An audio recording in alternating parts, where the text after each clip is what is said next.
examples that I think we can all relate to.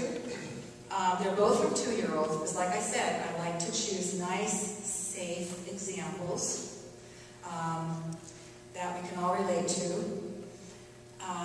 One is a little boy named Oliver, who was fortunate enough to be raised in a family where his process was definitely being honored.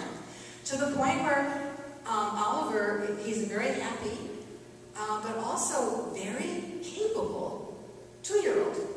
He can do all kinds of things for himself that many adults probably would be shocked that he can. And it's only because the process has been honored to help him develop those capacities. And one of the things that Oliver is very fond of, you probably have seen these, boxes of liquids that come with some cellophane around them and a straw. You know, sometimes they have really nutritious things like soy milk in them. Sometimes they have juices in them, right? So a box, very common. And it's a little bit complicated to think about getting that box, accessing that box and getting the straw out of this little cellophane and poking. I actually have a hard time doing it. Poking that straw just the right way into the little tiny, tiny hole, right? I always bend the straw, I don't know how you do, but I'm not very good at this at all. Well, Oliver is a master at getting into a juice box on his own. And his mother described, however, an event where he was being taken care of by her friend who had no idea that a child could get into a juice box by himself. And so what did she do? Oh, we're going to have some juice. Oh, you want some juice? Okay. She takes the box, she opens it, she gets the straw out, she puts the straw through the little hole, and she hands it to Oliver. And the next thing she knows, she has a totally furious, totally emoting child on her hand. And in her impression, out of nowhere. But if you know the context, this is a child who is outraged. Someone has stolen his process from him. He's furious. I'll give you another example that you might relate to. I was walking through this is many, many years ago, my 2-year-old nephew. We were walking from the kitchen into the living room of his house. There's a door with a doorknob. Anybody see where this one's going? Oh, we're going to go into the living room. We're going to go do something fun in there. Oh, with Aunt Ginny. Oh, yeah, this is going to be so much fun. I think the goal is to get into the living room, so we have to open the door, because that's where he wants to go, right? He wants to go into the living room, just like I do. So, unthinkingly, I reach out, take the doorknob, turn it, open the door. Same thing as Oliver. All of a sudden, my beloved nephew is in tears. He's in I mean, you can see his face was shocked, and he's really upset. Why? That turning of the doorknob and opening the door was not about getting through the door into the living room. It was a sudden opportunity for mastery of this hand. A very complex fine motor movement with a lot of strength and a lot of timing. And holding it, that turn, long enough to actually open the door before it latches again. That is gymnastics for a 2-year-old hand and a 2-year-old body, to not fall over while he's doing it. That's the whole body, not just the hand. By opening that door, inadvertently, I had robbed him of that moment. Now the thing is, sometimes children just want to get through the door, just like us. So we don't know. You know, Freud said sometimes a cigar is just a cigar. Yeah, sometimes a door is just a way to get from one room to another. But when the environment provides that opportunity, the child sees it and it becomes the entire focus of his life for that moment. Now, in our Montessori approach, we admit we don't always understand why the action is so important to the child. But the intensity of their response when they are interrupted or deprived of that experience is a strong evidence that it it was important. So honoring the process means sometimes we have to actually be alert. And we have to be a little compassionate. If a child suddenly, out of nowhere, like the juice box on the door situation, out of nowhere is freaking out, we should give them a little credit. Maybe there's a reason, not our reasoning mind reason, but maybe something has just been thwarted. And when we can actually develop the skill of seeing a process is going on, and our job at that point is to not interrupt it. As much as possible to support the child in doing whatever it is. Now, I was not a Montessorian when my incident happened with my nephew, but I was very ignorant in terms of child development. So I was just basically like, oh my gosh, he's upset.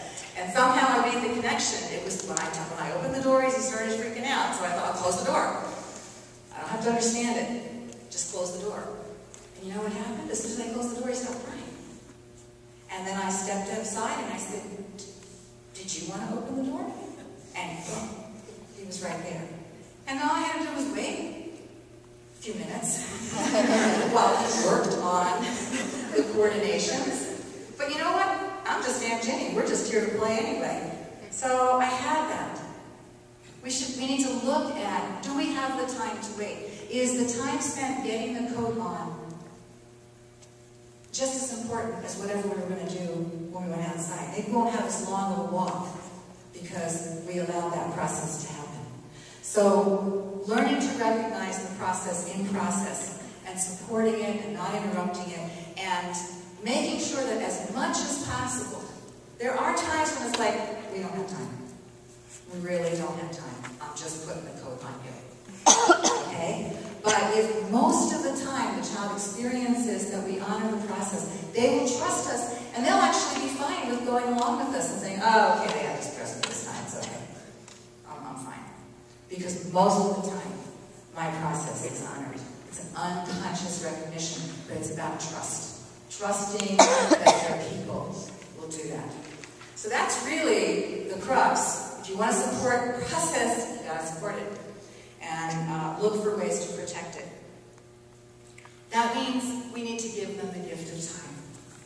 And is that a precious commodity or what? That is probably the hardest gift for us to give to our children. The gift of time. Time to do at their own pace. And time to experience us as being with them in that.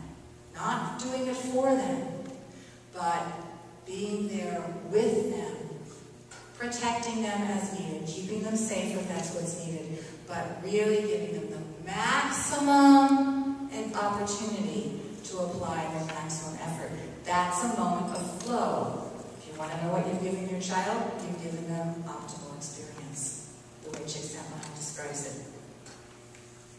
Another way to really help support the process is to allow consequences. Okay, so you might have to do some reading about consequences, but you've got to allow consequences. Okay, not death-defying consequences. Okay, we do have a responsibility to keep them safe and alive so they can learn from their experience. But honor natural consequences. If you see that your child's doing something and they're probably going to spill, let them. And then show them how to clean it up. And let them clean it up. What's wrong with that? Let them have their consequence. That's where they're going to learn. Consequences teach us. Be more careful. Or they teach us, well done. That one came out great. They have to experience, and a lot of times we're going to protect them too much from consequences. So get comfortable with consequences, natural consequences, logical consequences, and also model that process yourself. I'm kind of confident that, like me, you probably mess up sometimes. I don't know. Maybe I'm assuming too much. But if you mess up, go, hey, I guess I should be more careful. Wow, look what happened. I spilled that. I think I was moving too fast. Do a little self-talk with yourself and model honoring that. Because I'll guarantee you, 2- and 3-year-olds can already absorb if you're not supposed to mess up. And who are they going to absorb that from? Us. We're the ones. So model that honoring your own process. Now we start to get into the trickier ones. And fortunately, time is running out. So I'm just going to go through them and let you start to kind of meditate on how these could be incorporated into your life with your children as you're living it. Avoid overscheduling. Pretty much for under age 6, that's kind of avoid scheduling. School is plenty. Whatever the schedule is, and you've done something that's going to be last on the list, which is choose environments that honor the process for your child. If you're here, it's because you either have or are planning to choose the environment of the school. Montessori education is all about the process. And as Dr. Steve Hughes is fond of saying, the most control we can have over who our child becomes in the world is by choosing the environment where they're going to find their experiences. We really don't have, statistically, this research is telling us, we don't have a lot of control as to what kind of person our child's going to be. The environment is what does it. And so choosing their environment. So choosing an environment where their process is going to be honored is a great step. And it's also can be a source of modeling to see how does this place, where your child is, how does that honor the process? And that can be a model for you. But to go back to this idea of scheduling, you know, there's a famous study that was done at a violin competition, you know, those violin competition type things. And someone decided to find out, I wonder how long the first place winner practiced. And it turned out that the first place winner had practiced about 10,000 hours. How long did the second place winner practice? My numbers, I know 10,000 is right, my numbers might get a little off. Let's say 8,000 hours. How long did the third place winner practice? 5,000 hours. It was a pretty clear message. Our mothers were right. Practice makes perfect. Right now, children under the age of 6, right now, their 10,000 hours are going into building who they are. All kinds of skills can be developed later by happy, confident, capable individuals who get along well with others